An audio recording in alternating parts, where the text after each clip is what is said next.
What if one day you woke up and realized there was something your dog had been hoping for their entire life, and you never gave it to them? Not food, not toys, not even walks. Something deeper. Something they couldn't ask for with words, but asked for every single day with their eyes, their body, their whole being. And what if the window to give them that was already closing? Take a moment. Think about the last time you were truly, completely there for your dog. Not physically present in the same room, but really there. Phone down, mind quiet, heart open. Can you remember the last time? Because your dog can't tell you, but they've been counting on it. Here's something most people know, but very few people feel until it's too late. Your dog's life is not measured the way yours is. When you brought them home, maybe as a puppy, all paws and energy and chaos, you had what felt like forever ahead of you. And in human terms, maybe that felt true. 10 years, 12, 15 if you're lucky. But for your dog, that same stretch of time is their entire existence. Every season you pass through, a new job, a new house, a breakup, a graduation, a pandemic, a birthday, your dog is living through the equivalent of years. Whole chapters of a life measured in dog time, moving faster than we ever stop to notice. Think about it this way. The year you were so busy with work that you barely had time to sit still. That might have been 2 or 3 years of your dog's life. The phase where you were glued to your phone every evening, another chapter gone. The months you were stressed and distracted and just not quite present. Your dog was there through all of it, waiting, hoping, still wagging their tail when you walked through the door, because for them, you are the whole world. Not part of it, not a section of it, the whole thing. Researchers who study canine behavior have found something both beautiful and heartbreaking. Dogs don't just like their owners the way we might like a friend. They form deep, neurologically significant attachments, the kind that mirror the bond between a parent and a young child. When you leave, their stress hormones rise. When you return, oxytocin, the same chemical that floods a mother's brain when she holds her newborn, surges through their system. Your presence is literally biochemically meaningful to them. And yet, most of us move through our days as if there's always more time. As if the dog on the couch, the one sighing softly and watching you from across the room, will always be there exactly as they are now. But the clock is ticking, and it ticks faster for them than it does for you. If this video is making you think of your dog right now, drop their name in the comments. I want to see it. And if you haven't liked this video yet, do it now. It helps more dog owners find this before it's too late. It means a gentle tug on the leash when they stop too long at a patch of grass, or a fire hydrant, or a particular spot on the sidewalk that seems, to you, like absolutely nothing. Come on, let's go. We don't have time. But here's what's actually happening in that moment you're pulling them away. Your dog is reading the world. Their nose contains up to 300 million olfactory receptors. Yours has about 6 million. What you see as a patch of grass, they experience as a living newspaper, who passed through, when, what they ate, whether they were afraid, whether another dog was sick or healthy or in heat. It is rich, complex, layered information that connects them to the world in a way we will never fully understand. And when you pull them away from it, every single time, you are essentially saying, what matters to you doesn't matter to me. They don't hold it against you. They never do. That's the thing about dogs that breaks your heart when you finally understand it. But imagine, just once, a walk with no agenda, no destination, no checking the time, just following them, letting them lead, watching their ears perk and their tail move and their whole body come alive because someone finally said, "Today, this walk is yours." Some owners only take that walk after their dog is gone, retracing old routes alone, wondering why they were always in such a hurry. Don't be that person. Not yet. You still have time. They don't know about social media or notifications or the endless scroll that pulls your eyes downward for just one more minute. But they understand eyes. They understand attention. They have spent thousands of years evolving to read human faces with extraordinary precision. Studies show dogs can distinguish human emotional expressions, track our gaze, and notice when we are looking at them versus simply looking near them. They know the difference. And so when you're sitting on the couch and your dog puts their head in your lap and you reach down and give them a few absent-minded pats while your eyes stay fixed on a screen, they feel that absence. Not with resentment, not with anger, but with a kind of quiet resignation that, if you saw it clearly, would undo you completely. There's a particular kind of grief that dog owners describe after a loss. It's not just missing the big things, it's the small ones. The way their dog would rest their chin on their knee and look up at them. The way they'd inch closer on the couch until they were practically in your lap. The way they'd follow you from room to room, just to be near you. And then comes the thought that arrives like a knife. How many times did I look at my phone instead of looking back at them? You can't get those moments back, but you still have new ones ahead of you. Put the phone down, not forever. Just sometimes, just enough.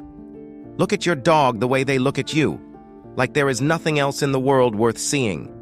They can't say I'm scared or I don't understand what's happening to me or I just need you to stay close.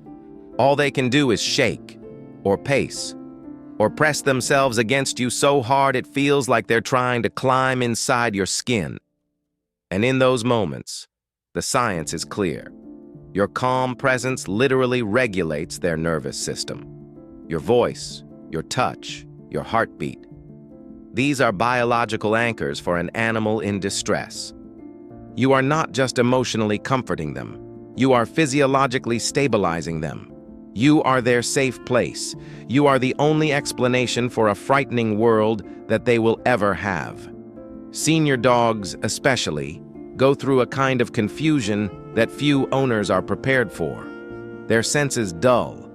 Their world gets smaller and quieter, and sometimes frightening in ways they can't articulate. They need more reassurance, not less. More patience, more softness. And sometimes, in the rush and noise of daily life, we forget that.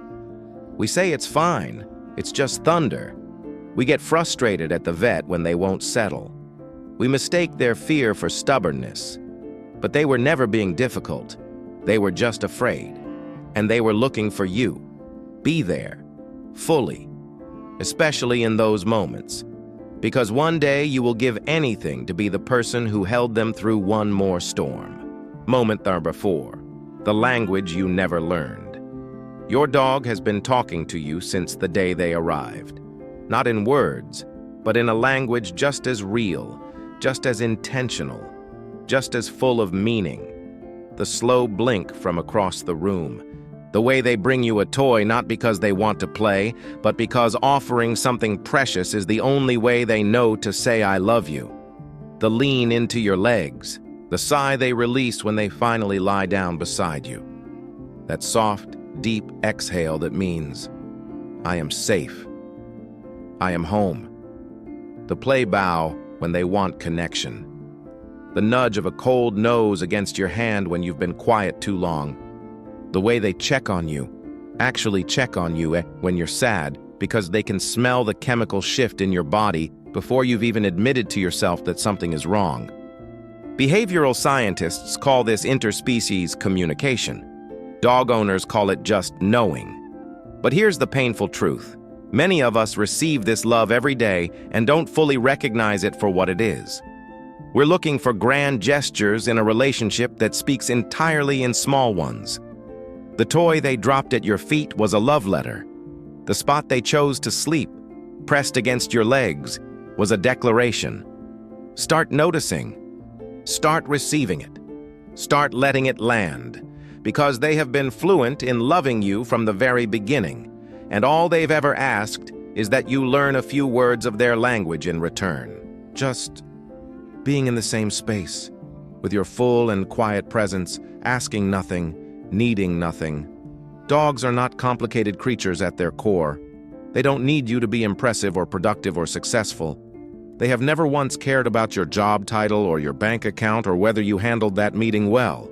They care that you are there. Research on canine attachment consistently shows that dogs experience measurable comfort simply from the proximity of their bonded human.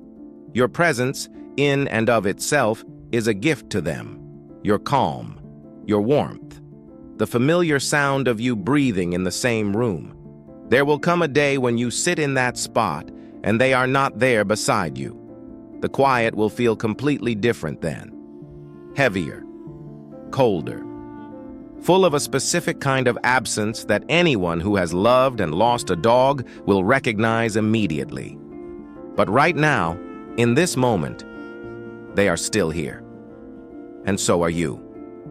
It arrives quietly, usually in the middle of something completely ordinary, washing dishes, folding laundry, sitting down for breakfast, and it stops you completely. Because you reached for something that isn't there anymore. Maybe it was the habit of looking down before you step away from the couch, because for years you always had to make sure they weren't sleeping behind your feet. And then one day you look down and there's nothing there, just floor. And the looking down, that automatic unconscious gesture of love, keeps happening for weeks after they're gone, because your body hasn't learned the absence yet.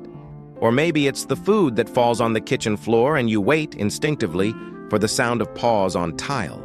And the silence that follows is so loud it takes your breath away, or the leash hanging by the door, or the way the house sounds different now.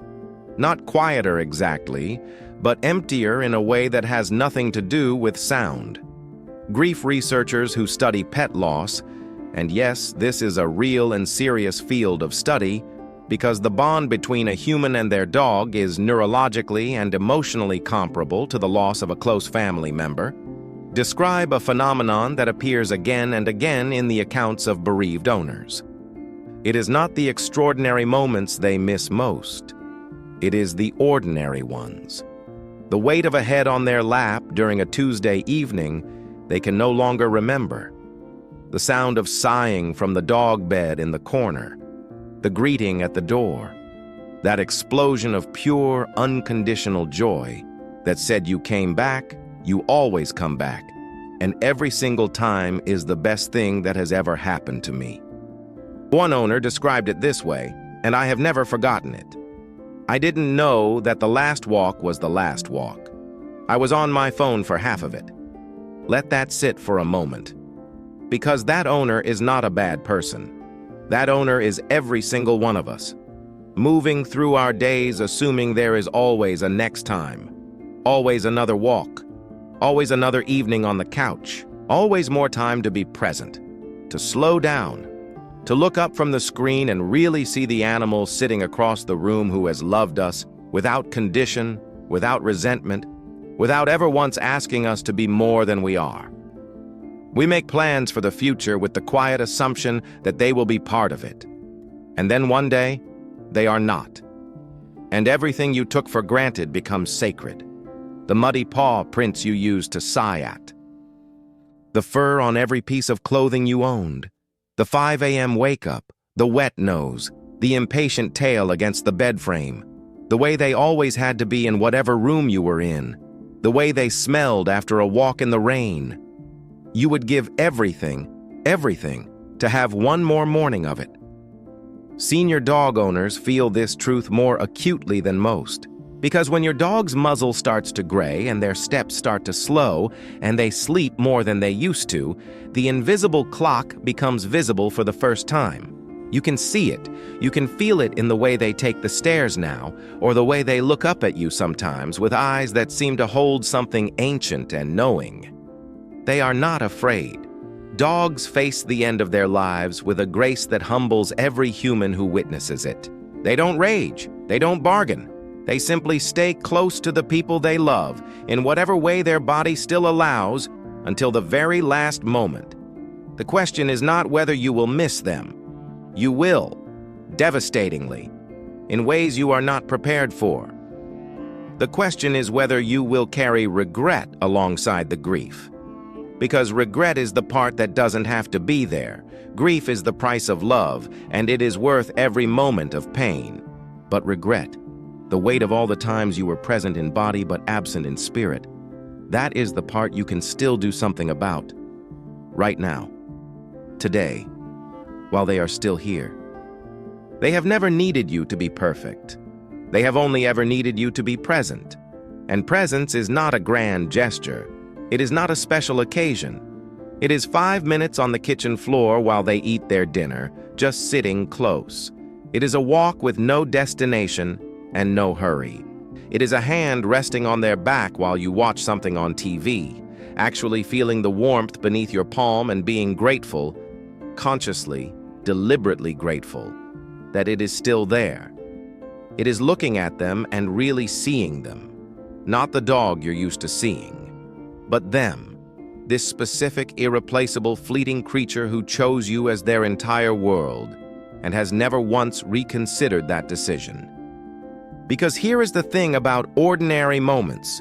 You don't know which one is the last one while you're living it. You will not get a warning. You will not have the chance to do it over. The last time they fall asleep in your lap will look exactly like every other time, until it is the last time, and you didn't know to hold on a little longer. So hold on now. Hold on in the Tuesday evenings and the rainy walks and the slow mornings and the unremarkable moments that make up the texture of a life lived alongside an animal who loves you more completely than you may ever fully deserve. Your dog doesn't need a perfect life. They need your presence, because one day, all the ordinary moments you're living right now will become the moments you'd do anything to have back. Go be with your dog. Not after this video. Not after one more scroll. Right now, the moment this ends, find them, sit with them, put your hand on them and feel that warmth, and remember, actually remember, that this is the thing. This unremarkable, irreplaceable, heartbreakingly temporary thing. This is what they have been hoping for. This is what they have always been hoping for. If this video touched something in you, if it made you think of your dog, or a dog you've lost, or the time you still have left, please give this video a like.